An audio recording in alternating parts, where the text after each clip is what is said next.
إن الحمد لله نحمده ونستعينه ونستغفره ونعوذ بالله من شرور أنفسنا ومن سيئات أعمالنا من يهده الله فلا مضل له ومن يضلل فلا هادي له أشهد أن لا إله إلا الله وحده لا شريك له وأشهد أن محمدًا عبده ورسوله يا أيها الذين آمنوا اتقوا الله حق تقاته ولا تموتن إلا وأنتم مسلمون يا أيها الناس اتقوا ربكم الذي خلقكم من نفس واحدة وخلق منها زوجها وبث منهما رجالا كثيرا ونساء واتقوا الله الذي تساءلون به والأرحام إن الله كان عليكم رقيبا يا أيها الذين آمنوا اتقوا الله وقولوا قولا سديدا يصلح لكم أعمالكم ويغفر لكم ذنوبكم ومن يطع الله ورسوله فقد فاز فوزا عظيما فإن أصدق الحديث كتاب الله وأحسن الهدي هدي محمد صلى الله عليه وسلم وشر الأمور محدثاتها وكل محدثة بدعة وكل بدعة ضلالة وكل ضلالة في النار أما بعد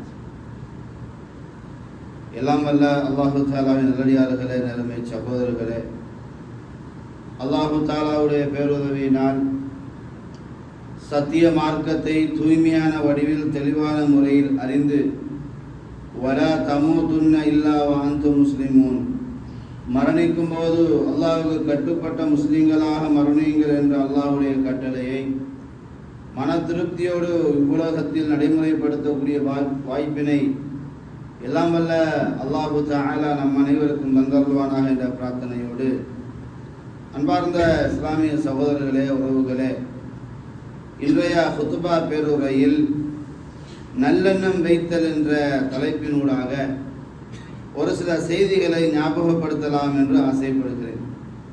அன்பார்ந்தவர்களே, குறிப்பாக மனிதனை பொறுத்தவரைக்கும் மனிதனிடத்தில் இரண்டு விதமான சிந்தனை இருக்கிறது.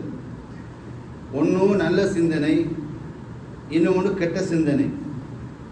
பொதுவாக சிந்தனை என்பது மனிதர்களுக்கு மத்தியில் உள்ள ஒரு விடயமாக இருந்தாலும் இந்த சிந்தனையை இஸ்லாம் அழகுற நமக்கு செயலாற்றுமாறு சொல்கிறது. நாம் ஒருத்தரை நினைப்பது என்பது, ஒருத்தரை பற்றி நம்ம யோசிக்கிறோம், சிந்திக்கிறோம், நினைக்கிறோம் அப்படின்னு சொன்னால், பேசுகிறோம் அப்படின்னா முதல்ல அவரை பற்றி நம்ம என்ன செய்வோம், ஐடென்டி பண்ணுவோம். அதுக்கு தான் அவரை பற்றி பேச போகிறோம், இல்லாட்டி பேச மாட்டோம். ஒரு விடயத்தை நம்ம நம்புகிறோம் அப்படின்னா முதல்ல அதை பற்றி என்ன செய்வோம், யோசிப்பேன், சரியா தவறா. ஒரு பிஸ்னஸை செய்யணும்னு வச்சுக்கோங்க, அந்த பிஸ்னஸ் சம்பந்தமான அறிவு நமக்கு இருக்கிறது, இது நல்லதா கெட்டதா என்று இரண்டு தரப்பு. ஒரு நாணயத்துக்கு எப்படி இரண்டு பக்கம் இருக்குமோ அதே மாதிரி மனதுக்கு இரண்டு விதமான சிந்தனை ஆட்டோமேட்டிக்காக வரும். அது யார் எனக்கு அப்படிலாம் கிடையாது, அப்படி யாரும் சொல்ல முடியாது, எல்லோருக்கும் வரும். மனிதனுக்கு வரக்கூடிய இந்த சிந்தனையில் ஒருத்தரை பற்றி, ஒரு மனிதனை பற்றி சிந்திக்கும் போது அங்கதான் இரண்டு விதமான பிரச்சனை தோற்றுவிக்கப்படுகிறது. ஒன்றும் அவன் மீது உள்ள பொறாமையை அது வெளிப்படுத்தக்கூடியதாக இருக்கும், அல்லது ஈமானிய உணர்வு ரீதியாக அவன் நடப்பானாக இருந்தால் அவன் மீது நல்லெண்ணம் தோற்றுவிக்கப்படும். அதனால தான் நபிகள் நாயகம் ஸல்லல்லாஹு அலைஹி வஸல்லம் அவங்க ஒரு முஸ்லீம் அடுத்த முஸ்லீமுக்கு யார் என்று சொல்லுகின்ற பொழுது, அல் முஸ்லிம் அஹுல் முஸ்லிம், ஒரு முஸ்லீம் அடுத்த முஸ்லீமுக்கு சகோதரன். இப்போ சகோதரனாக இருந்தால் என்னுடைய தம்பி, என்னுடைய அண்ணன் முன்னேற விஷயத்தில் நான் ஒரு காலமும் தடையாக இருக்க மாட்டேன். அப்படி தடையாக இருந்தால் அவன் மனுஷனாக கூட இருக்க மாட்டான். அவனுடைய தம்பி முன்னேறானாக இருந்தால் அது அவனுக்கு சந்தோஷம் தானே, அவன் அண்ணன் முன்னேறதாக இருந்தால் அது அவனுக்கு சந்தோஷம் தானே. அப்போ அதில் யாராச்சும் ஒருத்தர் பொறாமைப்படுவாராக இருந்தால் சமூக பேச்சில் அண்ணன் தம்பியாக இருக்கலாம், ஆனால் மார்க்க சைட்டை பார்க்கின்ற பொழுது எதிரிகளாக மாறிவிடுவார்கள். ஏன்னா இஸ்லாம் அழகான வாசகத்தை சொல்வது, நீங்கள் யாரும் யாரை பற்றியும் பொறாமை கொள்ளக்கூடாது. இஸ்லாம் உளவியல் ரீதியான அடிப்படையில் தான் அதிகமாக நம்மளை பயிற்றுவிக்கும். நீங்கள் தொழுங்க, நோம்பு பிடிங்க, ஜகாத்து கொடுங்க, ஹஜ்ஜி செய்யுங்க, எல்லாம் சொல்லும் இல்லையா? இதை விடவும் இஸ்லாம் பேசிக்காக நம்மளை பற்றி எப்படி சொல்லும் என்று சொன்னால், முதல்ல நீ மனுஷனா மாறு அப்படின்னு சொல்லும், நீ நல்லவனா இரு அப்படின்னு சொல்லும். அது மட்டும் இல்லாமல் இஸ்லாத்தினுடைய ஒரு அருமையான ஒரு ஷெட்யூல் என்ன தெரியுமா, அடுத்தவனை பற்றி யோசிக்கிறத விடுன்னு சொல்லிட்டு இஸ்லாம். அடுத்தவன் என்ன பண்ணுறான், ஏது பண்ணுறான், அவனுக்கு இவ்வளோ இருக்குது நமக்கு இல்லையே, இந்த சிந்தனை அவனுக்கு வரக்கூடாது என்று இஸ்லாம் அழகான முறைக்கு நமக்கு வழிகாட்டுகிறது. எல்லா விடத்திலும் நம்மளை நம்மளாக மாற்றுகிறது இஸ்லாம். அடுத்தவனை பற்றி பொறாமப்படுறதோ, அடுத்தவனை பற்றி நம்ம தப்பாகன்றதோ, அடுத்தவனை பற்றி தப்பாக பேசிக்கொண்டிருக்கிறது, இதெல்லாம் இஸ்லாம் ஆட்டோமேட்டிக்காக நம்மளை விட்டு கலைந்த ஒரு விஷயம். அதனால தான் இஸ்லாம் இன்றைக்கும் புனிதத்துவம் பெற்ற ஒரு மார்க்கம் இஸ்லாம் என்றால் காரணம் என்னன்னா, அடுத்தவனை பற்றி செய்ய தப்பாக யோசிக்காது. அப்படி தப்பாக யோசிக்கிற சமூகத்தை உருவாக்காது. எந்த அளவு தூரம் என்றால், இன்றைக்கு நமக்கு மத்தியில் பல இயக்கங்களாக பிரிஞ்சிருக்கிறோம் இல்லையா, ஒவ்வொரு இயக்கமாக பிரிஞ்சிருக்குது. இந்த இயக்கமாக பிரிகிறதுக்கு காரணமே சிந்தனை ரீதியான ஓட்டம் தானே, மார்க்க ரீதியான ஓட்டமா? குர்ஆன் ஹதீஸை வச்சா பிரிஞ்சு போனாங்க இல்லை, நான் சொல்றது மட்டும்தான் கரெக்ட், சிந்தனை ரீதியாக போனது தான். குர்ஆன ஹதீஸோட மோத வச்சு மறுப்பது சிந்தனை ரீதியான கூட்டம் தான். அப்போ நான் ஒன்று நல்லா புரிந்து கொள்ளுங்கள், இந்த சமூகத்தில் குர்ஆன் சுன்னாவை பேஸ்மெண்ட் பண்ணி நம்ம உருவாகுவமாக இருந்தால் நமக்கு மத்தியில் நிறைய பிரச்சனைகளுக்கு ஈஸியான தீர்வு கிடைத்து விடும். அப்போ தீர்வு கிடைக்கல, நமக்கு குழப்பம், இயக்க பிரச்சனை, அந்த பிரச்சனை, இந்த பிரச்சனை வர்றதுக்கு காரணமே நல்லெண்ணம் கொள்ளாமை தான், நல்ல சிந்தனை இல்லாமை தான். சிந்தனை இருக்குது, அந்த சிந்தனை எதில் இருந்து எடுக்கணும் என்பது பிரச்சனை ஆகிவிட்டது. எதை நாம் முற்படுத்தணும் என்பது குழப்பமாகிவிட்டது. அதனால் மனித சிந்தனையை முற்படுத்துகிறோம், அதனால் குர்ஆன் ஹதீஸை புறந்தெடுக்கிறோம். அப்போ இஸ்லாம் நமக்கு அழகிய வழிகாட்டுது என்னவென்று சொன்னால், அடுத்தவனை பற்றி நீ யோசிக்க கூடாது. இது இஸ்லாம் பேஸ்மெண்ட்டாக நமக்கு சொன்ன ஒரு விஷயம். அடுத்தவனை எப்படி யோசிக்க கூடாது, அவருக்கு கார் இருக்குது, அவருக்கு பங்களா இருக்குது, அவர் அப்படி இருக்கிறார் இப்படி இருக்கிறார் இதெல்லாம் யோசிக்காது. அல்லாஹ் சொல்கிறான், அஹும் யக்ஸிமுன ரஹ்மத ரப்பிக், உனது இறைவனுடைய ரஹ்மத்தை அவர்களாக பிரித்துக் கொள்கிறார்களா? நஹனு கஸம்னா பைனஹும் மஈஷதஹும் ஃபில் ஹயாத்தி துனியா, இந்த உலகத்தில் யார் எப்படி இருக்கணும் என்ற வாழ்க்கை பிரித்து கொடுத்தது நாங்கன்றான்ல.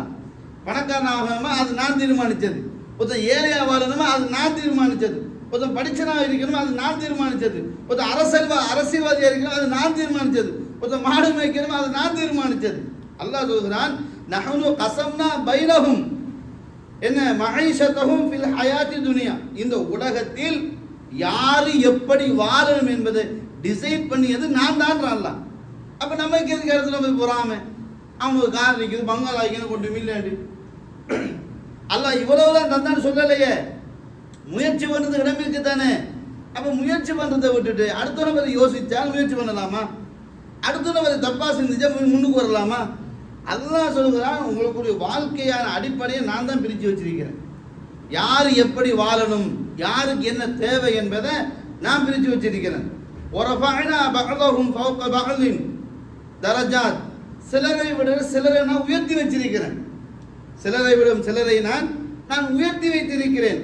லியத்தஹித பஅதுஹும் பஅதன் சுக்ரியா, இப்போ நீங்கள் என்ன பண்ண வேணாம், உங்களுக்குள்ள சிலர் உங்களுக்கு மத்தியில் இந்த குரோதம், வெறுப்பு, வேண்டாம் வெறுப்பு, நீயா நானா என்கின்ற இந்த ஏற்றத்தாழ்வை நீங்கள் ஏற்படுத்திக் கொள்ள தேவையில்லை. அப்போ அல்லாஹு தஆலா வாழ்க்கையை தந்தவன் நான், வாழ்க்கையில் முன்னேற்றம் பின்னடைவை ஏற்படுத்துவது நான், உங்களுக்கு மத்தியில் சில உயர்த்தி வைத்திருப்பது நான். ஆனால் நீங்கள் என்ன பண்ண வேண்டாம், நான் உயர்ந்தவன் நீ தாழ்ந்தவன் என்று அடுத்தவனை மட்டம் தட்டாத என்று அல்லாஹு தஆலா கெட்ட சிந்தனைகளை இந்த வசனத்தினூடாக எடுத்து விடுகிறான். அப்போ அதே மாதிரி அல்லாஹு தஆலா தன் திருமறையில் சொல்கிறான், அம் யஹ்சுதூன நாஸ அலா மா ஆதாஹுமுல்லாஹு மின் ஃபத்லிஹி, அல்லாஹு தஆலா அவர்களுக்கு கொடுத்திருப்பதில் இருந்து அவர்கள் பொறாமைப்படுகிறார்களா? அல்ல பாருங்க, உளவியல் ரீதியாகவே பல கேள்விகளாக கேட்கிறான். பொறாமை என்பது உள்ளத்தில் வரக்கூடிய ஒரு கெட்ட சிந்தனை. பொறாமை இருக்குல்லங்க, அது உள்ளத்தில் வரக்கூடிய ஒரு கெட்ட சிந்தனை. அந்த சிந்தனை யாரிடம் வரும் தெரியுமா? யூத கிறிஸ்தவர்களிடத்தில் தான் வரும். இந்த பொறாமை என்ற கெட்ட சிந்தனை யூதர்கள் கிறிஸ்தவர்களிலிருந்து வரக்கூடியது. அப்ப யூத கிறிஸ்தவர்கள் யாரு? அல்லாஹ்வும் அல்லாஹ்வுடைய தூதருடைய எதிரிகளாக இருப்பவர்கள். அப்ப எதிரிகளுடைய இடத்தில் வரக்கூடிய சிந்தனை பொறாமை என்றால், ஒரு முஸ்லிம் இடத்தில் பொறாமை வரலாமா? ஒரு ஈமானிய தௌஹீத்வாதியிடத்தில் அடுத்த ஒரு முஸ்லிமை பற்றி பொறாமை வரலாமா? பொறாமை வருவதாக இருந்தாலும் கல்வி ரீதியான பொறாமை வரலாம். அவன் படிச்சிருக்கிறான், நானும் படிக்கணும், பொறாமை போட்டு போட்டி போடலாம். அவனுக்கு பணம் இருக்குது, அவன் தர்மம் செய்கிறான், நானும் தர்மம் செய்கிறேன், பொறாமை போட்டு போட்டி போடலாம். ஆனால் கெட்ட சிந்தனை கொண்ட பொறாமை வரக்கூடாது அப்படின்னு இஸ்லாம் சொல்லுது. அந்த கெட்ட சிந்தனை கொண்ட பொறாமை வருவது முஸ்லிம்களுக்குரியது அல்ல என்றும் அல்லாஹு தஆலாவுடைய தூதர் நம்ம தெளிவாக சொல்லிவிட்டார்கள். என்ன சொல்றாங்க அல்லாஹ்வுடைய தூதர்? ஈயாக்கும் வல்லன்ன, ஈயாக்கும் நான் உங்களை எச்சரிக்கை பண்ணுகிறேன், வல்லன்ன அடுத்தவனை பற்றி யோசிக்கிறது, யூகிக்கிறது. அவன் எப்படி, இவன் எப்படி, அது எப்படி, இது எப்படி, சரிதானா தவறுதானா, அப்படி இருக்க வாய்ப்பு இருக்குதா, வாய்ப்பு இல்லையே, ஆமாம் அப்படிதான் இருக்க வாய்ப்பு இருக்குது, ஏன்னா அவனை யார், அவனை பரம்பரை யார், அவனை பாப்பம்மா யார், இப்படி போகிறது. அப்படியே ஸ்லாஹித்து போய்த்து அப்படியே கொண்டாந்து நான் முடிவெடுத்து அவன் கெட்டவன் தான் எடுக்கிறோமா இல்லையா? அல்லாஹ்வுடைய தூதர் சொல்றாங்க, ஈயாக்கும் நான் உங்களுக்கு எச்சரிக்கை பண்ணுகிறேன். எதை எச்சரிக்கை பண்றேன்? வல்லன்ன அடுத்தவனை குறித்து சிந்திக்கிறத நான் எச்சரிக்கை பண்றேன். அவன் யாரு, என்ன துரி, அவன் அடுத்தவன் கேள்வி கேட்டு இருக்கிறோம்ல, இதை நான் உங்களுக்கு எச்சரிக்கை பண்ணுகிறேன். அப்ப பொய்யிலே மிகப்பெரிய ஒரு பொய் என்ன தெரியுமா? அடுத்த பத்தி யோசிச்சு கொண்டிருக்கிறது தான். ஏன்னா அடுத்த பத்தி யோசிக்கும் போது நமக்கு நல்லது தோணாது. பாருங்க, பேசிக்கா மாஷா அல்லாஹ் பணம் இருக்குது அல்ஹம்துலில்லாஹ்னு வாயால சொல்லுவோம், ஆனா மனசால எரிஞ்சு விழுந்துட்டு இருப்போம். அவனுக்கெல்லாம் இருக்குது பாரு, நமக்கு தான் ஒன்றும் கிடையாது அப்படின்னு ஒரு புலம்பல் என்ன செய்யுது, உள்ளுக்குள்ள ஏற்படுது. அதை நபிகள் நாயகம் ஸல்லல்லாஹு அலைஹி வஸல்லம் அவங்க அதுதான் முதல் பொய் சொல்லிவிட்டு, வலா தஹஸ்ஸசு வலா தஜஸ்ஸசு வலா தனாஜஷு வலா தஹாசது வலா தபாகது வலா ததாபரு. நபிகள் நாயகம் ஸல்லல்லாஹு அலைஹி வஸல்லம் அவர்கள் மனிதனுடைய மனோநிலையில் வரக்கூடிய எல்லா விதமான கெட்ட சிந்தனையையும் ஒரே வரியில சொல்றாங்க. என்ன சொல்றாங்க? வலா தஜஸ் வலா தஹஸ்ஸசு வலா தஜஸ்ஸசு. நீங்க அடுத்தவனை பத்தி துருவி ஆராயாதீங்க. அவன் யாரு, என்ன போறான், எங்க வரான், என்ன பண்றான், ஏது பண்றான், அவன் இந்த காரியம் இந்த ரோட்டில போனுச்சு, அப்ப ஏன் இப்படி இருக்குது என்று அடுத்தவனை பத்தி துருவி நீங்க என்ன செய்ய வேண்டாம், ஆய்வு செய்து கொண்டிருக்க வேண்டாம். அப்ப பேசிக்காக ஒரு முஸ்லிமுடைய அடிப்படை என்ன தெரியுமா? ஒரு முஸ்லிமை கண்டியா அஸ்ஸலாமு அலைக்கும், நல்லா இருக்கியா, அல்ஹம்துலில்லாஹ் பாரக்கல்லாஹ் அப்படின்னு சொல்லி போயிட்டே இருக்கணும். என்ன ஏது எங்கால எப்படி ரசூலுல்லாஹ் சொல்றாங்க, இதா ரஆ அஹதுக்கும் மின் அஹீஹி, உன்னுடைய சகோதரனிடத்தில் நீ ஆச்சரியப்படும் விதமான ஒரு செய்தியை நீ கண்டால், கேள்விப்பட்டால், அவனுக்காக நீ பரக்கத் செய்யுமாறு அல்லாஹ்விடம் பிரார்த்தனை செய்யுங்க. அல்லாஹ்வுடைய தூதர் இப்ப திடீர்னு ஒரு பைக்ல வர்றாரா, இப்ப நேற்று நடந்து வந்த இன்னைக்கு பைக்ல வர்றா, மாஷா அல்லாஹ், அல்லாஹ் அவனுக்கு பரக்கத் செய்யட்டும், இப்படி செய்ய அப்படின்னா அல்லாஹ்வுடைய தூதர். நமக்கு அது எப்படி உனக்கு பைக் கிடைச்சிச்சு, அது எப்படி உனக்கு பைக் கிடைச்சிச்சு என்ன கேட்கிறான் பாருங்க. இவன் தான் கெட்டவன், வாயாலே என்ன செஞ்சிடணும், அல்லாஹ் உனக்கு பரக்கத் செய்வானாக என்று நேரடியாக துஆ செய்யுமாறு நபிகள் பெருமானார் ஸல்லல்லாஹு அலைஹி வஸல்லம் சொல்றாங்கன்னா யோசிங்க. அப்ப ரசூலுல்லாஹ் சொல்றாங்க, வலா தஹஸ்ஸசு வலா தஜஸ்ஸசு, அடுத்த நபர் நீங்க துருவி ஆராயாதீங்க. அவன் என்ன பண்றான், ஏது பண்றான், என்ன பண்ண என்னாச்சு, ஏதாச்சு, இவ்வளவு காசு அவனுக்கு எப்படி வந்துச்சு என்றெல்லாம் உனக்கு தேவையில்லாத சப்ஜெக்ட், அதெல்லாம் கேட்காத. அப்படி கேட்கறதுனால உன் உள்ளத்துல அவனை பத்தி தப்பான சிந்தனை வரும். அப்ப தப்பான சிந்தனை வர்றதுனால ஷைத்தான் குடிகொண்டு விடுவான். ஷைத்தான் குடிகொண்டதுனால உன் நன்மைகள் எல்லாம் அவனுக்கு நீ திருப்பி கொடுக்க வேண்டி வந்துவிடும் என்று நபிகள் நாயகம் ஸல்லல்லாஹு அலைஹி வஸல்லம் அவர்கள் தெளிவாக அடுத்தவனை பற்றி துருவி ஆய்வு செய்யாதீர்கள், தேடாதீர்கள்.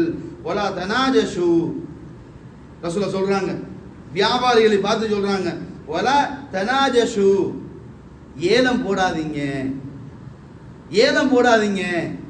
அடுத்தவனுடைய வியாபாரத்தை தட்டுவதற்காக அல்லது அவனுடைய வியாபாரத்திலிருந்து நீ கூடுதலாக ஏதாவது அமைக்கிக் கொள்றதுக்காக வேண்டி விலை கூட்டி கேட்காத. இப்போ ஒருத்தருக்கு அது 100 ரூபாய் பட்டுச்சுங்க, எங்க 100 ரூபாய் தரேனுங்க, இவன் இல்லை எனக்கு 150 ரூபாய் தான்ன்றது. இப்போ அவனுக்கு அது முக்கியம், இப்போ அது அவனுக்கு அந்த பொருள் முக்கியம். சில நேரம் நோய்க்காக இருக்கலாம், அல்லது பிள்ளைய படிப்புக்காக இருக்கலாம், அல்லது அவனுடைய வாகனத்துக்கு மிக முக்கியமான ஒரு பார்ட்ஸாக இருக்கலாம். இவனுக்கு தேவைப்படாது. ஆனால் இவனை கீழே தட்டணும், இவனை கீழே மடக்கணும், இவன் பொருளாதாரத்தை நசுக்க விடணும் என்ற அந்த வஞ்சகத்தில் 100 ரூபாய் பொருளை 1000 ரூபாய் உயர்த்தது நடக்குதா இல்லையா? இன்னைக்கு வியாபாரத்தில் நபிகள் நாயகம் ஸல்லல்லாஹு அலைஹி வஸல்லம் சொன்னார்கள், இப்படிப்பட்ட வியாபாரம் செய்யாதீர்கள். சுப்ஹானல்லாஹ். எவ்வளவு அருமையான ஒரு வார்த்தை நபிகள் நாயகம் ஸல்லல்லாஹு அலைஹி சொல்றாங்க, நீங்க ஏலம் போடாதீங்க. ஏலம் போடுறது தப்பு கிடையாது. அந்த ஏலம் எப்படி இருக்கக்கூடாது? இப்ப நான் இருக்கிறேன், ஒரு பொருள் இருக்குது, என்னோட இன்னொருத்தர் இருக்கிறாரு, அந்த பொருளுக்கு வந்துட்டு ஒரு 150 ரூபான்னு சொல்றாங்க, எனக்கு அது 200 ரூபாய்க்கு படுகுது. அடுத்தவர் சொல்றா இல்லை எனக்கு 250 ரூபாய்க்கு படுகுதுன்னு, திருப்பி நான் 300 ரூபாய்க்கு கேட்கக்கூடாது. ஏன் சான்ஸ் முடிஞ்சுது, அவ்வளவுதான். எனக்கு பட்ட விலை எவ்வளவு? 250 ரூபா. அதை நான் டிசைட் பண்ணிட்டேன், அதுதான் நான் கேட்டேன், எனக்கு 250 தர்றியான்னு. அவங்க இல்லை எனக்கு 300 ரூபாய்க்கு பொறுமதியாக இருக்குது, ஏன்னா 300 ரூபாய் கடை, நான் திரும்பி 400 ரூபாய்க்கு கேட்கக்கூடாது. இந்த மாறி மாறி கேட்பாங்க பாருங்க, ஆப்ஷன் போடுவாங்க பாருங்க, இது ஹராம்னாங்க நபிகள் நாயகம் ஸல்லல்லாஹு அலைஹி வஸல்லம் அவங்க. அப்ப இதெல்லாம் எதனால வருகிறது? வயிற்றெரிச்சலால வர்றது தான், பொறாமையால வர்றது தான், அவனை முன்னேற்ற விடக்கூடாதுன்னு வர்ற கூத்து தான் இந்த மாதிரியான ஏலம் எல்லாம். அதனால் நபிகள் நாயகம் ஸல்லல்லாஹு அலைஹி வஸல்லம் அவங்க டோட்டலாக ஒரா தனாஜஷு, நீங்க ஏலம் போடாதீங்கன்னுட்டாங்க. அப்ப ஏலம் எங்க அனுமதி? அடுத்தவனை மட்டம் தட்டுறதுல, அடுத்தவனை குறை காண்றதுல, அடுத்தவன் பிசினஸை நஷ்டப்படுத்துறதுல ஏலம் போடக்கூடாது. உனக்குன்னு ஒரு டிசைன், ஒரு பிரைஸை ஃபிக்ஸ் பண்ணி என்னது முடிவெடுத்த பிரைஸை நீ கேட்ட, அவனுக்கு அது ஒத்து வரல, இவன் அதை கூட கேட்டான், அதை அவனுக்கு பொறுத்துச்சு, கொடுத்து வேலையை பார்த்துட்டான். இதுதான் சரியே தவிர நமக்கு நடக்கக்கூடிய இந்த முறைகள் பொறாமையையும் சமூகத்தின் உள்ள மத்தியில் என்ன சண்டையையும் ஏற்படுத்தக்கூடிய முறை வந்துவிடும். அதனால் அதை செய்யாதீங்க. ஒலா தஹாசது, நீங்க ஒருவருக்கு ஒருவர் பொறாமைப்படாதீங்க சொல்றாங்க. ஒருவருக்கு ஒருவர் பொறாமைப்படாதீர்கள். சஹாபாக்கள் பொறாமைப்பட்டாங்க, ரசூலா பொறாமைப்பட வேணாம்னு சொல்றாங்க. சஹாபாக்கள் பொறாமைப்பட்டாங்க. எதை பொறாமைப்பட்டாங்க தெரியுமா? நபிகள் நாயகம் ஸல்லல்லாஹு அலைஹி வஸல்லம் சொல்றாங்க, அல்லாஹ்வின் தூதரே, எங்களை மாதிரி அவங்களும் தொழுகிறாங்க, எங்களை மாதிரி அவங்க நோன்பு பிடிக்கிறாங்க, எங்களை மாதிரி அவங்களுக்கு ஜிஹாது போறாங்க, எல்லாம் செய்யறாங்க, ஆனா எங்கிட்ட பொருளாதாரம் இல்லை, அவங்ககிட்ட பொருளாதாரம் இருக்குது, அதனால அவங்க முன்னுக்கு வந்துட்டாங்க. அது பொறாமை தானுங்க. அந்த தர்மம் செய்யறதுனால அவங்க முன்னுக்கு வந்துட்டாங்க, அந்த இடத்துக்கு எங்களுக்கு வர முடியல, அதுக்கு ஏதாவது மாற்று வழி இருக்கான்னு கேட்டாங்க சஹாபாக்கள். இது பொறாமை தான். ஆனா அடுத்தவனை மட்டம் தட்ட பொறாமை கிடையாது, அடுத்தவனை நசுக்கிற பொறாமை கிடையாது. ஃபல் யதனாஃபஸில் முத்தனாஃபிஸூன், போட்டி போட்டுக் கொள்ளணும் நல்லா சொல்றான் பாருங்க. அந்த போட்டி அது பொறாமையில் வந்த போட்டி தான், நன்மையை கொள்ளை அடிப்பதற்கான போட்டி. நபிகள் நாயகம் ஸல்லல்லாஹு அலைஹி வஸல்லம் அவ தொழுகைக்கு பின்னாடி சுப்ஹானல்லாஹ் 33 சொல்லு, அல்ஹம்துலில்லாஹ் 33 சொல்லு, அல்லாஹ் அக்பர் 33 அல்ல 34 சொல்லு, 100 கம்ப்ளீட் பண்ணி அவங்க செய்யற தர்மத்தின் நன்மை உனக்கு கிடைக்கும். நம்மலாம் சலாம் கொடுத்து எழுப்பிட்டு ஓடிடுறோம். நம்மலாம் சலாம் கொடுத்தோன்னே எழுப்பிட்டு ஓடிடுறோம். ரசூலுல்லாஹ் என்ன சொன்னாங்க? தொழுகையில் இமாம் தொழுவித்து மறுபக்கம் திரும்பி உங்களை பார்க்காத வரைக்கும் எழும்பக்கூடாதுன்றாங்க. சலாம் கொடுத்து 2ஆம் சலாத்துல 60 பேர் வெளியே ஓடிடுறாங்க. இது நபிகளுக்கு மாத்தம், இஸ்லாத்துக்கு மாத்தம், நபி அவர்களுடைய சட்டத்துக்கு துரோகம். அப்ப சஹாபாக்கள் ரசூலுல்லாஹ் பொறாமைப்படாதீங்கன்றாங்க. சஹாபாக்கள் பொறாமைப்பட்டாங்க. எதுல பொறாமைப்பட்டாங்க? அவர் எடுக்க நன்மையை நான் அடைந்து கொள்ள வேண்டும் என்று பொறாமைப்பட்டார்களே தவிர, அவனுக்கு கார் இருக்குது எனக்கு இல்லைன்னு யாரும் பொறாமைப்படலை, அவனுக்கு ஒட்டகம் இருக்கு எனக்கு இல்லைன்னு பொறாமைப்படலை. நம்ம எதுல பொறாமைப்படுறோம்? 5 நேரம் பள்ளிக்கு போறானா, நான் என் பிள்ளை எல்லாரும் பள்ளிக்கு வரணும் பொறாமைப்படு. அதை விட்டுட்டு எதுல எல்லாம் பொறாமைப்பட தேவையில்லை. அல்லாஹ் சொல்றாங்க, நஹ்னு கஸம்னா பைனஹும், அவர்களுக்கு மத்தியில் உலகத்தில் எப்படி வாழணும் என்பது நம்ம டிசைட் பண்ணி முடிஞ்சாச்சு. மல இதுல எதுக்கு பொறாமைன்னு கேட்கிறேன். அதான் அல்லாஹ் டிசைட் பண்ணி முடிச்சுட்டான்ல, அல்லாஹ் தந்துட்டான்ல. என்னுடைய உலகத்துல நான் கடைசி எதை சாப்பிடுவேனோ அது வரைக்கும் இந்த உலகத்தில் எனக்கு மரணம் இல்லை என்பது இறைவனுடைய தீர்ப்பா இல்லைங்களா? அந்த நம்பிக்கை இருந்தா எதுக்கு பொறாமைப்படுவான்னு கேட்கிறேன். அந்த நம்பிக்கை இருந்தா எதுக்கு அடுத்த விஷயத்துல தப்பான சிந்தனை எடுப்பான்னு யோசிச்சு கேட்கிறேன். ரசூலுல்லாஹ் தொடர்ந்து சொல்றாங்க, ஒலா தபாகது, நீங்க கோபிச்சு கொள்ளாதீங்கன்னாங்க. நீங்க ஒருவருக்கு ஒருவர் கோபிச்சு கொள்ளக்கூடாது. இன்றைக்கு நம்ம சமூகத்துல எதுக்கெல்லாம் கோபப்படுறோம், எதுக்கெல்லாம் சண்டை பிடிக்கிறோம், எதுக்கெல்லாம் அவமானமான கெட்ட கெட்ட வார்த்தைகளை போட்டு திட்டுறோம். பொறாமை வந்தா கோபம் ஆட்டோமேட்டிக்கா வரும்.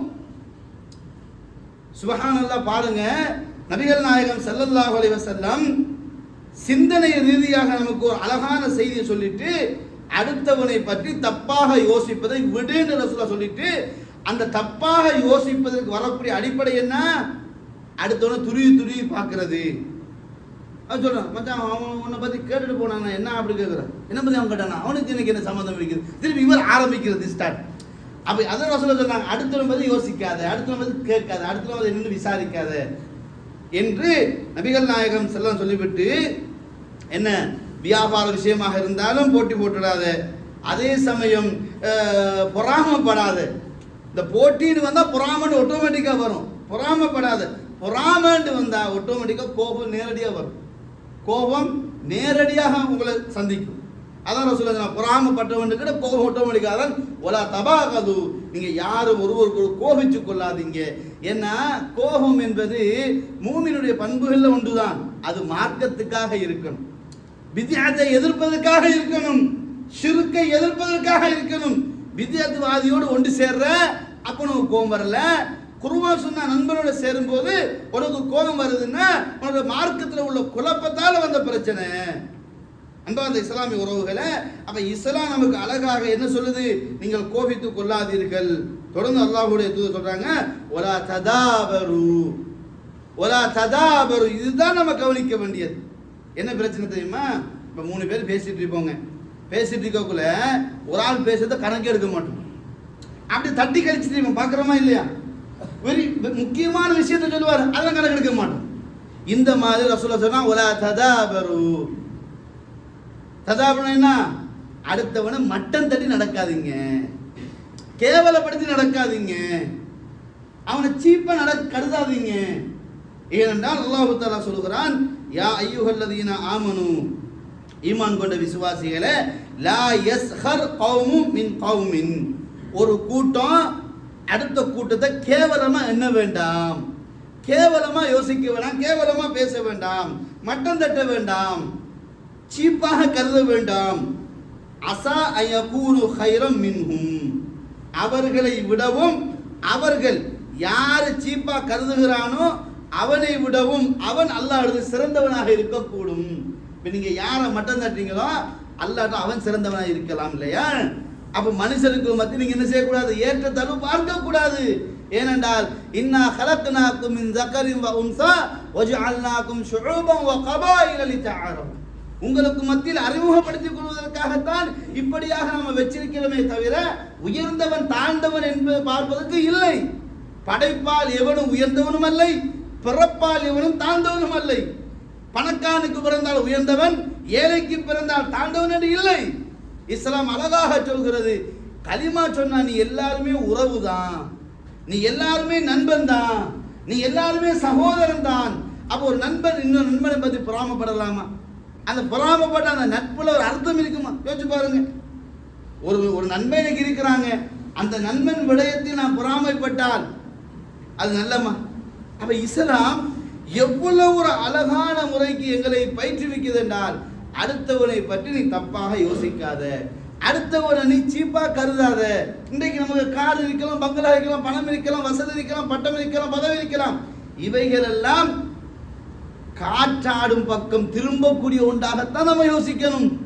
காற்று அடித்தாலும் அசையாமல் இருக்கும் கொங்கிரீட் தூணாக யோசிக்க கூடாது.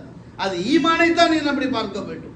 எனவே அன்பார்ந்த இஸ்லாமிய உறவுகளே, அல்லாஹு தஆலா ஆணாக இருந்தாலும் பெண்ணாக இருந்தாலும் முஸ்லிம் என்று வந்துவிட்டால் உங்களுக்கு மத்தியில் பிரிவினை இருக்கக்கூடாது, பாகுபாடு இருக்கக்கூடாது, வேண்டாம் வெறுப்பு இருக்கக்கூடாது என்று இஸ்லாம் நமக்கு அழகாக சொல்லி இருக்கிறது. அதனால ஒன்றை மட்டும் அழகாக புரிந்து கொள்ளுங்கள், நபிகள் நாயகம் ஸல்லல்லாஹு அலைஹி வஸல்லம் அவர்களுக்கு அல்லாஹ் இறக்கிய குர்ஆனில் அல்லாஹ் தஆலா சொல்கிறான், எப்படி நீங்கள் அடுத்தவர்களை பட்டப்பேர் சொல்லி அழைக்காதீங்க. இந்த பட்டப்பேர் வைக்கிறது, பட்டப்பேர் சொல்றது, அடுத்தவனை சீப்பா கருதுறது, அடுத்தவனை உடலை குறைய வச்சு அவனை வந்து அவமானப்படுத்துறது, அவனை வந்துட்டு கேவலப்படுத்துறது, அவனுடைய பிறப்பின் நிறத்தை வைத்து நக்கல் அடிக்கிறது, இதெல்லாம் அல்லாஹு தஆலா ஃபுசூக் கெட்டவைகள் அல்லாஹ் சொல்கிறான். அவைகள் எல்லாம் கெட்டவைகள் அல்லாஹ் சொல்கிறான். எப்படி சொல்கிறான்? வலா தனாபஸு பில் அல்காபி பிஸல் இஸ்முல் ஃபுசூக் பஅதல் ஈமான். ஈமான் கொண்டதுக்கு பின்னாடி நீங்க யாரும் மட்டம் தட்டி பேசுறது, கேவலமா பேசுறது, பட்டப்பேர் சொல்லி பேசுறது, அவனுடைய பரம்பரை பேரை வச்சு அவனை ஏசுறது, இதெல்லாம் தவிர்த்து கொள்ளுங்கள். ஒமன் லம் யதுப், யார் இந்த தவறை செய்து தௌபா செய்து விட்டார்களோ அவங்க வெற்றி பெற்றார். ஒமன் லம் யதுப், யார் தௌபா செய்யவில்லையோ உலாயிக ஹுமுல் ஸாலிமூன், அவர்கள் அநியாயக்காரர்கள் அல்லாஹ் சொல்கிறான். அப்போ மன ரீதியாக அடுத்தவனை நீங்கள் அவமானப்படுத்தினால், மன ரீதியாக அல்ல கண் பார்வையால் அடுத்தவன் நீங்கள் மட்டம் தட்டி நீங்கள் நடந்து கொண்டால் நீங்கள் அநியாயக்காரர்கள் என்று அல்லாஹு தஆலா சொல்கிறான். அது மட்டுமா, இந்த சிந்தனை ரீதியாக இந்த பொறாமப்படுறது, இந்த மாதிரி தேவையில்லாத சிந்தனை ரீதியாக யாராச்சும் நடந்தாங்கன்னா அவங்களுக்கு எல்லாம் மேக்சிமம் கொடுக்குற தண்டனை என்ன தெரியுமா? மினிமம் இல்லை, மேக்சிமம் கொடுக்குற தண்டனை என்ன தெரியுமா? அதுக்குன்னு அல்ல ஸ்பெஷலாக நரகத்தையே வச்சிருக்கிறான். அடுத்தவனை பற்றி யோசிக்கிறது, அடுத்தவனை பற்றி போட்டு கொடுக்கறது, இந்த துருவி ஆராயிறது, இந்த ஒற்றையன் வேலை பண்ணுறது, இதெல்லாம் வந்து அல்லாஹ் தஆலா சொல்கிறான், வயலுல்லி குல்லி ஹுமஸாத்தில் லுமஸா, கோல் சொல்லி புறம் பேசுபவர்களுக்கு வயல் என்ற நரகம் இருக்குது, அல்லது அவங்களுக்கு கேடு இருக்குது என்று சொல்லிவிட்டு அவனோட கூத்து என்ன தெரியுமா, நிலைமை என்ன தெரியுமா? யஹ்சபு அன்ன மாலஹு அஹ்லதா, அவனோட காசு இருக்குது, பணம் இருக்கு என்று அடுத்தவன் மட்டம் தட்டுறான். யஹ்சபு அன்ன மாலஹு அஹ்லதா, அந்த பணமெல்லாம் இந்த உலகத்தில் அவனை நிரந்தரப்படுத்தும், அவனுக்கு ஒரு 100 வருஷம் வாழ்க்கைன்னா 1000 வருஷம் கொடுக்கும் என்று அவன் நினைக்கிறான். யஹ்சபு அன்ன மாலஹு அஹ்லதா, இந்த உலகத்தில் அவனை அந்த சொத்துக்கள் நிரந்தரப்படுத்தும் என்று அவன் எண்ணுகிறான். கல்லா, அப்படி கிடையாது. இப்போ ஒருத்தனை பத்தி நீ சீப்பா நினைக்கிற, அவனை மட்டம் தட்டுன்னா என்ன காரணம்? ரெண்டு காரணம் தான். ஒருத்தனை நீங்க மட்டம் தட்டுறீங்கன்னா ரெண்டு காரணம் தான். ஒன்றும் உங்களோட பண வசதி இருக்கும், இதனால அவனோட பண வசதியில் நீங்க மட்டம் தட்டுவீங்க, அல்லது உங்களோட அரசியல் பலம் இருக்கும், இந்த ஆணவம் கொண்டு அந்த அரசியல் பலம் இருக்கும். இந்த ரெண்டும் இருக்கின்ற பொழுது மற்றவனை மட்டம் தட்டத்தான் செய்வீங்க, மற்றவனை கேவலமா பேசத்தான் செய்வீங்க. அவன் என்ன பண்றான், இவன் என்ன பண்றான். அல்லாஹு தஆலா ஆட்சி அதிகாரத்தை கொடுப்பது மக்களுக்கு நல்லது செய்ய சொல்லி. ஆனா நம்ம சமூகத்தை பாருங்க, ஆட்சியில் அதிகாரத்தில் உள்ளவங்க குறை சொல்லிக் கொண்டே இருப்பாங்க. அவன் அப்படி பண்ணிட்டான், இவன் இப்படி பண்ணிட்டான், இதை பண்ணிட்டான், அதை பண்ணிட்டான்னு இவங்க வழக்கு, அதாவது ரக்கி பாத்தியத்துக்கு எழுதுறதுக்கு வேலை கூட கொடுக்குறாங்க. இந்த பார்லிமெண்ட்ல உட்கார்ந்து கொண்டு நிறைய பேர் முஸ்லீம் அல்லாதவர்களை விடுங்க, முஸ்லீம்களாக இருப்பவர்களை அடுத்தவங்களை குறை பேசிக்கொண்டே இருக்கிறாங்க. ஆனால் ரக்கி பாத்தியத்தை எழுதாம இருப்பாங்களோ? பார்லிமெண்ட்ல பேசினா மட்டும் எழுத மாட்டாங்களா? மேடையில் பேசினா எழுத மாட்டாங்களா? பள்ளிகள் எழுத மட்டும் எழுதுவாங்களா? அல்லாஹ் தஆலா என்ன சொல்றான்? மா யல்ஃபிது மின் கௌலின் இல்லா லதை ரகீபுன் அதீத். நீ எந்த வார்த்தை பேசினாலும் சரிதான், அது எங்க இருந்தாலும் பரவாயில்லை. நீ பாத்ரூம் உட்கார்ந்து பேசினாலும் ரகீப் அதீத் உன்னுடைய பேச்சுக்கள் எழுதத்தான் செய்வார்கள். கிராமன் காத்திபீன் யஅலமூன மா தஃஅலூன். நீ என்னத்தை பண்றியோ அதெல்லாம் எழுதி ஆகுவாங்க. நல்லா புரிஞ்சு கொள்ளுங்க. நீங்க எங்க முஸ்லிம் இஸ்லாமியர்களை நீங்கள் எதிர்கட்சியை விமர்சிக்கிறதோ ஆளுங்கட்சியை ஆதரிக்கிறதோ அது நாட்டோட சம்பந்தப்பட்ட விஷயமா இருக்கட்டும், அது சமூகத்துக்கு தேவையான விஷயமா இருக்கட்டும். ஆனால் ஒரு இஸ்லாமியன் என்ற அடிப்படையில் யாராக இருந்தாலும் நாளை மறுமையில் ஒவ்வொரு பேச்சுக்கும் பதில் சொல்லித்தான் ஆக வேண்டும். அது நல்லதா கெட்டது முடிவெடுக்க வேண்டிய அவங்க தான். மறுமையில் விசாரணை உண்டு, எல்லாத்துக்குமே, எல்லா வாசகத்துக்கும் விசாரணை உண்டு. அப்போ ஒரு இஸ்லாமியனாக இருக்கக்கூடிய நான் இன்னொரு மனிதனை பற்றி தப்பெண்ணம் கொள்ளக்கூடாது, தப்பாக பேசக்கூடாது, உபதேசம் செய்ய வேண்டும், இல்லை என்றால் மௌனமாக இருக்க வேண்டும். கலீஃபா அபூபக்கர் சித்திக் ரலியல்லாஹு அன்ஹு அவர்கள் வீரமிக்கவர், ஞானமிக்கவர், சமயோசனையாக நடக்கக்கூடியவர். ஆனா கோபம் வந்தால் தன்னை கட்டுப்படுத்த தெரியாதவர். யார்? அபூபக்கர். கடுமையாக ஏசி போட்டுருவாங்க. ஆட்சிக்கு வந்த பொழுது, ஆட்சி கட்டிலில் உட்கார்ந்த பொழுது மைக்கு ஓப்பனா கிடைச்சிருந்து பேசல, இந்த கூழாங்கல் இருக்குல்ல, இந்த ரவுண்டு கல், அதை வாக்கி வச்சுக்குவாங்க. வாய்க்குள்ள வச்சு அப்படியே கடிச்சு பிடிச்சிருவாங்க, ஒன்றும் பேச மாட்டாங்க. அப்போ கேட்குறாங்க, ஹலீஃபாவுக்கு பின்னாடி ஏன் கல்லை வாக்கி ஓட்டிங்க? இப்போ நான் சமூகத்தின் பொறுப்புதாரி, கோபத்தில் அவசரத்தில் யாருக்காச்சும் மனசுனோக பேசி விடுவேனோ என்று பயந்து தான் கல்லை வாக்கி வச்சேன்னாங்க. யோசிச்சு பாருங்க. அபூபக்கரும் ஃபில் ஜன்னா, அபூபக்கர் சுவர்க்கத்துக்கே சொந்தக்காரர் என்று அல்லாஹ்வுடைய தூதரால் பரிந்துரை செய்யப்பட்ட அபூபக்கர் சித்திக் ரலியல்லாஹு அன்ஹு அவர்கள் அடுத்தவன் மானத்தில் விளையாடக்கூடாது, அடுத்தவன் மனசை நோகடிக்க கூடாது என்பதில் மிகவும் கவனமாக இருந்தார்களே. அப்ப நம்ம எவ்வளவு தூரம் யோசிக்கணும். அவங்களுக்கு சர்டிபிகேட் கொடுக்கப்பட்டாச்சுங்க. நமக்கு அப்படி ஒன்றுமே கிடையாது. அப்போ மைக்கு கிடைச்சிட்டு வீடியோ கிடைச்சிட்டு நம்ம அடுத்தவனை அவமானப்படுத்தலாமா? அடுத்த மானத்தில் விளையாடலாமா? அடுத்தவனை கேவலப்படுத்தலாமா?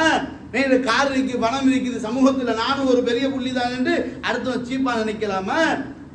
யோசிச்சு பாருங்க. அப்ப இஸ்லாத்தை பொறுத்த வரைக்கும் நமக்கு அடுத்தவனை பற்றிய தப்பான சிந்தனை முழுமையாக தடுக்கிறது மட்டுமல்லாமல் ரசூலுல்லாஹ் சொல்றாங்க, அலா தஸ்மஊன், நான் சொல்வதை நீங்கள் கேட்க மாட்டீர்களா? ஈமான் என்பது மிகவும் சொஃப்னஸ் ஆனதுன்னு அல்லாஹ்வுடைய தூதர். ஈமான் என்பது சொஃப்னஸ் ஆனது. அப்படின்னா என்ன அர்த்தம்? யாரிடத்தில் ஈமான் இருக்குமோ அவனிடத்தில் பொறாமையோ, தேவையில்லாத கோபமோ, சண்டையோ, சச்சரவோ, அடுத்தவனை கேவலப்படுத்தக்கூடிய சிந்தனையோ, அடுத்தவனை மட்டம் தட்டக்கூடிய எண்ணமோ, முன்னால விட்டு பின்னால ஏசக்கூடிய சிந்தனையோ ஒரு முஃமினுக்கு இருக்காது. ஏனென்றால் அவன் சொஃப்னஸ் ஆனவன். உங்களுக்கு உங்களுடைய பாஷையில சொல்ல போனா ஜெலி மாதிரி. பல்லு இருந்தாலும் சாப்பிடலாம், பல்லு இல்லாட்டியும் சாப்பிடலாம், வயசானாலும் சாப்பிடலாம், ஆரோக்கியமாக வாலிபனாக இருந்தாலும் சாப்பிடலாம். அதனால பல்லுக்கு ஆபத்தும் கிடையாது, முரசுக்கு ஆபத்தும் கிடையாது. எனவே ஈமான் என்பது ஜெலி மாதிரி, மிக சொஃப்னஸ். அப்ப என்ன அர்த்தம்? ஈமான் உள்ளவர்கள் எல்லா இடத்திலும் சொஃப்னஸாக நடப்பாங்க, யார் விடயத்திலும் அத்துமீற மாட்டாங்க. அப்படி அத்துமீறக்கூடியவனாக இருந்தால் அவன் ஈமான் பலம் குறைந்து கொண்டு போகிறது. அவர்கள் ஈமானை அவர்கள் புதுப்பிக்கட்டும் என்ற உபதேசத்தை சொல்லிக் கொள்கிறோம். ஹாதா இல்மி வல் இல்மு இன்தல்லாஹ் வஸ்தக்ஃபிரூஹு இன்னஹு லகஃபூருர் ரஹீம்.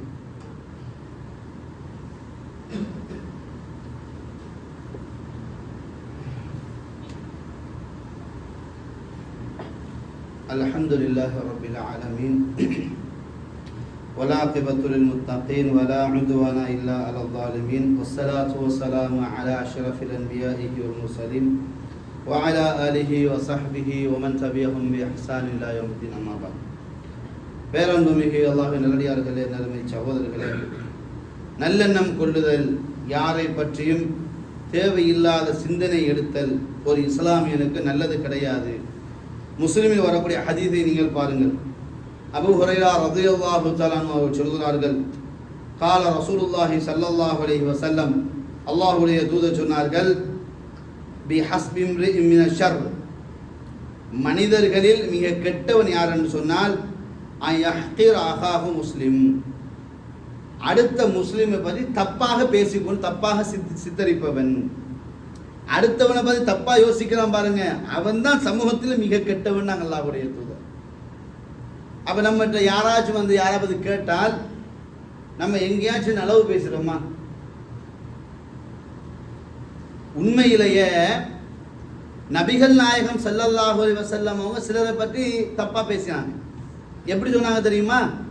தப்பா நம்ம யோசிக்க தப்பு கிடையாது, அவர்கிட்ட மார்க்க வீக்னஸ் தாங்க ரசூலுல்லாஹ். சுப்ஹானல்லாஹ். அவர் கெட்டவர், அவர் பொல்லாத அப்படின்னு சொல்லல. ரசூலுல்லாஹ் எப்படி விமர்சிக்கிறாங்கன்னா, அவரிடத்தில் மார்க்கத்தின் நலவை நான் காணவில்லைன்னாங்க. ஆயிஷா நாயகி சொல்றாங்க, அவர்கிட்ட நான் பார்க்கிறேன் மார்க்கத்தில் நலவு இல்லை. அப்ப என்ன அர்த்தம்? ஆப்போசிட்ல இருக்கிறாரு. ஒரு சஹாபி என்ன சொன்னாங்க, இன்னக இம்ரஹுன் ஃபீக ஜாஹிலியா, நீங்க இன்னும் திருந்தாமலா இருக்கிறீன்னு கேட்டாங்க. நீ கெட்டவன ரசூலுல்லாஹ் சொல்லாம நீ இன்னும் திருந்தலையாப்பான்னு கேட்டாங்க. அப்ப யோசிச்சு பாருங்க, நபிகள் நாயகம் ஸல்லல்லாஹு அலைஹி வஸல்லம் அவரை எப்படி விமர்சனம் பண்றாங்கன்னா, அவர்கிட்ட மார்க்கம் இல்லைன்றாங்க. நம்ம அப்படியே விமர்சனம் பண்றோம், நம்ம அப்படியே அடுத்தவங்க வந்து ஏசுறோம். ஒரு மனிதன் தப்பா காணும் போது என்ன பண்ணணும்? ஏப்பா ஹதீஸ்ல இருக்கிறது ஏப்பா நீ செய்யலன்னு தான் கேட்கணும். நம்ம அப்படியா கேட்குறோம்? அந்த மாதிரியா பேசுறோம்? பிரச்சனைன்னு வந்துட்டா சுப்ஹானல்லாஹ், அவனுடைய பேக்ரவுண்டில் எடுத்து வச்சு அவனுக்கு தேவையில்லாம பேசி அவனை அவமானப்படுத்தி அவன் குடும்பத்துக்கு மத்தியில் சண்டை உருவாக்கி, இதுதானங்க நம்ம செய்யறது. அப்ப இஸ்லாம் நல்லெண்ணம் உள்ளவன் எப்பொழுதுமே குறையை பார்க்க மாட்டான், நிறையைத்தான் பார்ப்பான். அதான் ரசூலுல்லாஹ் சொன்னாங்க, மனைவிமார்கள் விவகாரத்தில் கூட எதை நலவாக செய்தாலும் அதை மட்டும் நீ கவனத்தில் எடுத்துக்க, மற்றதெல்லாம் கணக்கு எடுக்காது. ஏன்னா மற்றதெல்லாம் கணக்கு எடுத்தா வாழ்க்கை நிம்மதி இருக்காது. அப்ப இஸ்லாம் பாருங்க நல்லெண்ணத்தை வச்சு தான் நம்மளை வாழ்க்கையை கொண்டு போக சொன்னிச்சே தவிர கெட்டதை வச்சு பழிவாங்க சிந்தனையோடு இஸ்லாம் வாழ சொல்லலை. அதனாலதான் நபிகள் நாயகம் ஸல்லல்லாஹு அலைஹி வஸல்லம் சொன்னார்கள், எல்லா விதமான மூட நம்பிக்கையையும் என் காலுக்கு போட்டு மிதிச்சு முடிச்சுட்டேன், பழி வாங்குற குணத்தையும் இல்லாமல் ஆக்கிட்டேன் நாங்கள் அல்லாஹ்வுடைய. எனவே நாம் யார்? மறுமையில் அல்லாஹ்வை சந்திக்க இருப்பவர்களாக இந்த உலகத்துக்கு எதுக்கு வந்து இருக்கிறோம் என்பதை மட்டும்தான் நம்ம யோசிக்கணும். ஹலாலான வாழ்க்கையை ஏற்படுத்திக் கொள்ள வேண்டும், ஹலாலான முறைக்கு குழந்தைகளை வளர்த்து விட வேண்டும், மார்க் அடிப்படையில் இருக்க வேண்டும். தவறை காணும் போது, ஒரு தப்பை காணும் போது அதை எப்படி சொல்லணும் என்றால், உங்களிடத்தில் நான் மார்க் அடிப்படையில் ஒரு குறையை காணுகிறேன் என்று தான் சொல்ல வேண்டுமா? அதான் ரசூலுல்லாஹ் சொல்றாங்க. உனக்கு அறிவில்லைன்னா கேட்கக்கூடாதா? எப்படி கேட்கணுமா? மார்க் அடிப்படையில் உங்கள்கிட்ட ஒரு குறையை நான் பார்க்குறேன். அப்போ அவர் கேட்பார், என்ன குறை மௌலவி சொல்லுங்க அப்படின்னு. அப்போ சொல்லலாம். ரசூல் அப்படி தான் வழி காட்டுறாங்க. தப்பான சிந்தனை வரக்கூடாது, தப்பான எண்ணம் வரக்கூடாது, பொறாமை வரக்கூடாது, சண்டை வரக்கூடாது, கோபம் வரக்கூடாதுன்னா ஒரே ஒரு வாசகத்தை நீங்கள் பயன்படுத்துங்க. என்ன வாசகம்? உங்களிடத்தில் மார்க் அடிப்படை ஒரு குறையை நான் காண்கிறேன் என்று சொல்லுங்கள் என்றுதான் நபிகள் நாயகம் ஸல்லல்லாஹு ஆயிஷா நாயகிட்ட ஒருத்தரை பற்றி விமர்சனம் பண்றாங்களாக இருந்தா அந்த விமர்சனத்தின் அடிப்படையில் கருத்தை பாருங்க. அந்த அடிப்படையில் நமக்கு மத்தியில் மார்க்க அடிப்படையிலான குழப்பங்கள் வருகின்ற பொழுது, சிலரிடத்தில் மார்க்கத்தின் தெளிவில்லை என்று நம்ம பார்க்கின்ற பொழுது அவரை கூப்பிட்டு, நான் அறிந்த மட்டுக்கு மார்க்கத்தில் இப்படி இல்லையே, அது அப்படி ஒன்று இல்லையே என்று நீங்க சொல்லி காட்டுங்க. அப்ப திருப்பி கேட்பார், சரி அப்ப உண்மை எப்படி இருக்குது பார்த்தீங்களா? அல்லாஹ்வுடைய தூதர் வந்த வழியை நாங்கள் கடைபிடிப்போம். எனவே யாரை பற்றியும் தப்பெண்ணம் கொள்ளக்கூடாது. எந்த அடிப்படையாக இருந்தாலும் சரிதான், யாரை பற்றியும் தப்பெண்ணம் கொள்ளக்கூடாது. அப்படி தப்பெண்ணம் கொள்ளக்கூடிய இடம் இருந்திருந்தால் ரசூலுல்லாஹ்வுக்கு சில வழிகள் வந்துச்சு, இடங்கள் இருந்துச்சு. ஆனால் அல்லாஹ் தஆலா என்ன சொல்கிறான் தெரியுமா? மூமின்களை கூப்பிட்டு சொல்கிறான், மூமின்களே நீங்கள் என்ன செய்திருக்க கூடாது, உங்களுடைய பேச்சுக்களில் லவ்லா இ தஸ்மஊன வன்னல் முஃமினீன வல் முஃமினாத் பி அன்ஃபுஸிஹிம் கைரன். ஆயிஷா நாயகி விவகாரம் சமூகத்துக்கு மத்தியில் வந்த பொழுது அல்லாஹ் சொல்கிறான், லவ்லா இது சமீதுமூஹு, நீங்கள் அந்த வாசகங்களை கேட்ட பொழுது லன்னல் முஃமினீன வல் முஃமினாத், மூமினான ஆண்களும் பெண்களும் பி அன்ஃபுஸிஹிம் கைரன், அதுக்கு சான்ஸே கிடையாது, அப்படிலாம் நடக்க வாய்ப்பே கிடையாது என்று நீங்கள்லாம் யோசிக்க கூடாதா? அடுத்தவனை பற்றி தப்பா சொல்லுகின்ற பொழுது சே நீ சொல்ற மாதிரி இருக்க மாட்டுப்பா, அவர் நல்லவராக தான்ப்பா இருப்பார் என்று சொல்லக்கூடிய முறையை ஏற்படுத்துங்கள் என்று அல்லாஹு தஆலா தன் திருமறை நமக்கு சொல்லி காட்டுகிறான். அது மட்டுமல்லாமல் அல்லாஹ் சொல்கிறான், வலா தத்தபில் ஹவா ஃபயுதில்லுக அன் சபீலில்லாஹ், நீ மனோவிச்சைக்கு கட்டுப்பட்டு விடாதே. அப்படி மனோவிச்சைக்கு கட்டுப்பட்டால் நீ என்ன செய்யப்படுவாய்? ஃபயுதில்லுக அன் சபீலில்லாஹ், அல்லாஹ்வுடைய பாதையை விட்டும் அது உன்னை வழிகெடுத்து விடும். அப்ப அடுத்தவரை பற்றி நம்ம கெட்ட சிந்தனை கொண்டால் நமது ஈமான் பறிபோகிவிடும், நம்ம இஸ்லாத்தை விட்டு வெளியேற்றப்பட்டு விடுவோம் என்ற எச்சரிக்கையை அல்லாஹ் தஆலா சூரா சாதின் 26ஆம் வசனத்தில் சொல்கிறான். எனவே அன்பார்ந்த இஸ்லாமிய உறவுகளே, நல்லெண்ணம் கொள்வோம், எல்லா இடத்திலும் நல்ல முறையில் பேசிக்குவோம். யாரை பற்றியும் தப்பாக பேசி அல்லாஹ்வுடைய குற்றவாளியாக மாறாமல் சொஃப்னஸான ஈமானோடு வாழ்ந்து மரணிக்கக்கூடிய வாய்ப்பினை எல்லாம் வல்ல அல்லாஹு தஆலா நம் அனைவருக்கும் தந்தருவானாக. ஹாதா இல்மி வல் இல்மு இந்தல்லாஹ் வஸ்தக்பிருஹு இன்னஹு வல் கஃபூருர் ரஹீம்.